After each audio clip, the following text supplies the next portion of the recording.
బాలకృష్ణ కెరియర్లోనే 50 కోట్ల షేర్ వసూలు చేసిన చిత్రంగా పేరు తెచ్చుకున్న గౌతమిపుత్ర శాతకర్ణి టీవీలో వచ్చేసరికి అదే ఫీట్ను రిపీట్ చేయలేకపోయింది. థియేటర్లలో విడుదలై 3 నెలలు తిరగకుండానే ఈ చిత్రాన్ని టీవీలో ప్రసారం చేసినప్పటికీ టీఆర్పీలు రాలేదు. 5.5 రేటింగ్తో ఈ చిత్రం టీవీ ప్రీమియర్ అట్టర్ ఫ్లాప్ అయింది.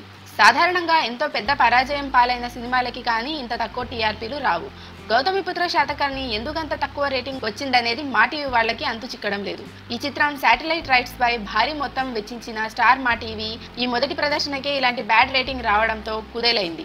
మరోవైపు సంక్రాంతికి బ్లాక్ బస్టర్ అయిన శతమానం భవతికి టీవీలో కూడా బ్రహ్మాండమైన ఆదరణ లభించింది. తొలి ప్రదర్శనలో 15.5 రేటింగ్తో ఈ సినిమా టీవీ రంగంలోకి బ్లాక్ బస్టర్ ఎంట్రీ ఇచ్చింది. గౌతమిపుత్ర శాతకర్ణి బాక్సాఫీస్ వద్ద ఆరంభ శూరత్వం చూపించినప్పటికీ ఆ తర్వాత బాగా చెల్లబడిపోయింది. ఇప్పుడు టీవీ ప్రీమియర్ ఇలా ఫ్లాప్ అవడంతో ఈ చిత్రం డొల్లతనం బయటపడింది. సంక్రాంతి క్లాష్ ఈ చిత్రం సబ్జెక్టుపై ఉన్న క్యూరియాసిటీ వల్ల ఓపెనింగ్స్ బాగా వచ్చి అక్కడ పాస్ అయిపోయిన ఈ చిత్రం తెలుగువారి మనసుల్ని బాహుబలి మాదిరిగా గెలుచుకోలేకపోయిందనేది దీన్ని బట్టి అర్థమవుతుందని విశ్లేషకులు అంటున్నారు. మరి ఈ విశ్లేషణకి క్రిష్ ఎలా స్పందిస్తాడో